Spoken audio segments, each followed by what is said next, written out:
Hey guys, Naked Vault Dweller here. Today we're diving into the top 10 dumbest mistakes in Fallout 76. You know, the kind that makes you question every life choice that led you to this game. Now, this list came from a mix of my own observations and a little scientific polling from the folks in our Discord. And speaking of Discord, if you're not already in there, you're missing out. The link's down in the description of this video, and we don't just nuke Appalachia, we also have a growing community of Fortnite players, so yeah, fun for everyone. Alright.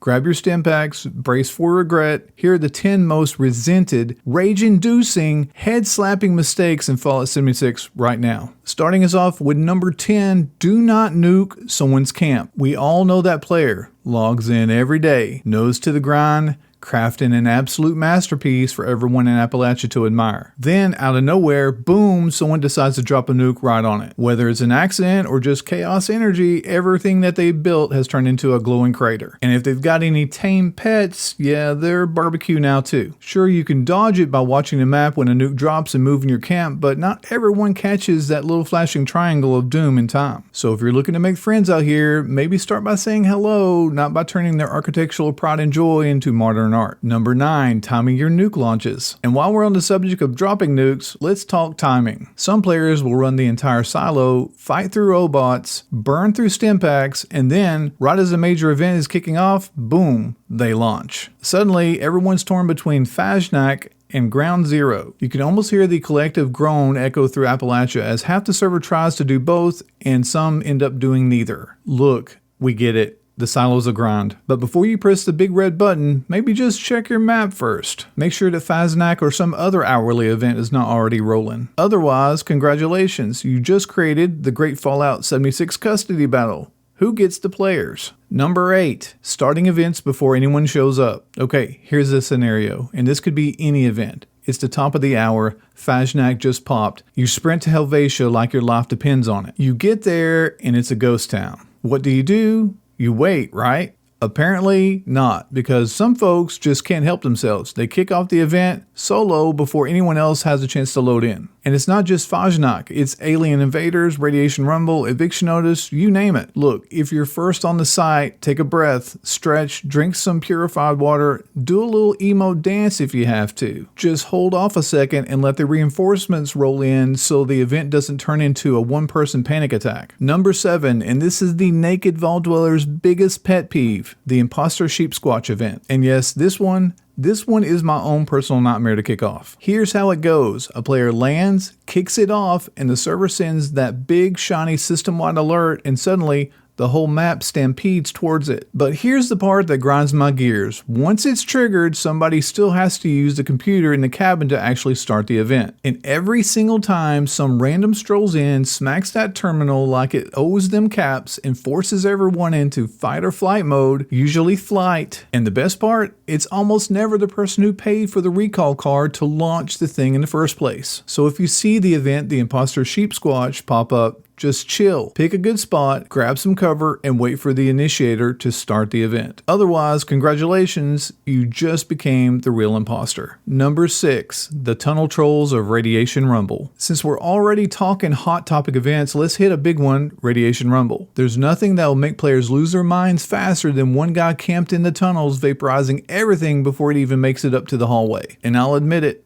I've been that guy. You're down there, one-shotting everything that moves, thinking, man, I must look like a total legend right now. And in reality, everyone topside is thinking, buddy, we'd love to take turns introducing you to the business end of a super sledge. So do us all a favor, come join the fun in the main room. Equip a splash damage weapon, help the team, and share the XP and legendaries like a civilized wastelander. Or uncivilized. I don't care, just be up there with us. And you can trust me, nobody's writing ballads about the tunnel goblin of Radiation Rumble. Number 5, cap management, the Great Vanishing Vendor Act. This one's happened to all of us. You're hopping from camp to camp, checking vendors, chasing that one plan you've been hunting for 3 years.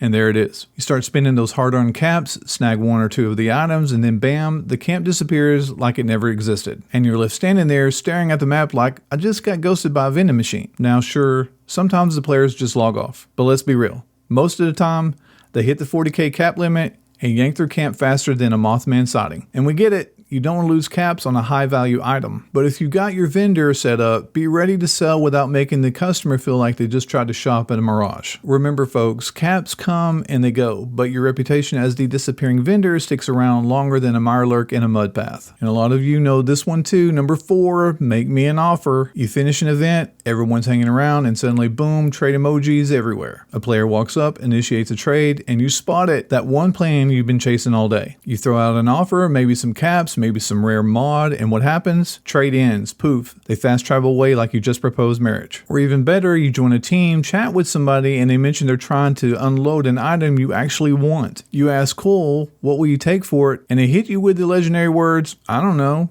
Make me an offer. Yeah, that never ends well. Both sides start guessing, nobody's happy, and eventually the item winds up in the community stash box, where some level 14 newbie grabs it and becomes the most overpowered settler in Appalachia. So do everyone a favor. If you've got something to sell, say what you want for it. Take the mystery out of it so the rest of us don't have to play the Price is Right Wasteland edition. Before we move on to number 3, do me a favor, hit the like button if you're enjoying the video so far. I'm not going to beg you to subscribe if I'm not your flavor of Nuka-Cola, but at least I'll know the entertainment's hitting where it should. Number 3, hiding your vendor. Guys, if this has happened to me, I know it's happened to you. You're in the mood to shop, scanning the map, and spot a camp selling a ton of plans, ammo, or something juicy. You fast travel in, credits deducted, and the scavenger hunt begins. You look around, nothing obvious, check the roof, the back room, even the shelter, still no vendor. After 10 minutes of running circles like a confused Brahmin, you finally find it tucked behind a bush, under a staircase, or floating halfway through a wall. And of course, it's selling diluted stim packs and pipe pistols for 500 caps each. Time wasted. Look, it's simple. Put your vendor somewhere visible, let folks pop in, browse, and move on with their lives. Remember, nobody should need a treasure map and night vision goggles just to buy a few mods. Number 2.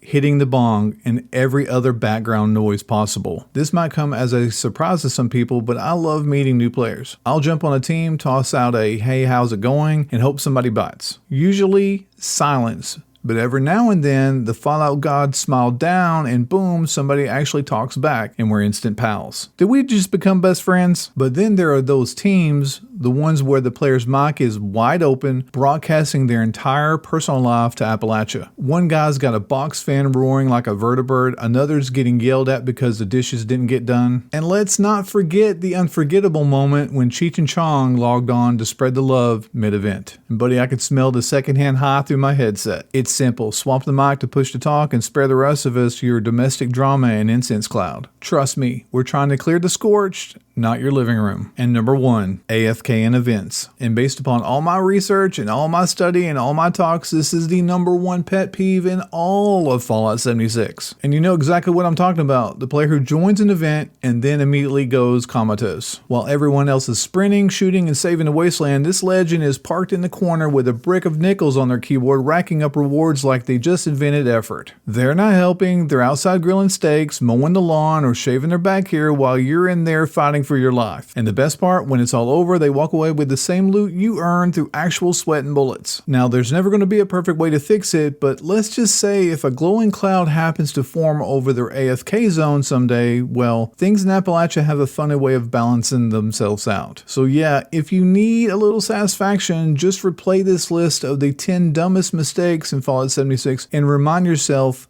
karma's got a good sense of humor. So that's it. 10 things not to do in Fallout 76. Which one drives you the craziest, or did I miss one that deserves a spot on the list? Drop it into the comments and let the rest of Appalachia know what grinds your gears. And hey, if this video made you laugh, taught you something, or at least kept you entertained for a few minutes, hit that like button too. It lets me know I'm on the right track, and it makes my inner vault boy do a little happy thumbs up dance. Thanks for watching. I'm the Naked Vault Dweller. Love you, bye.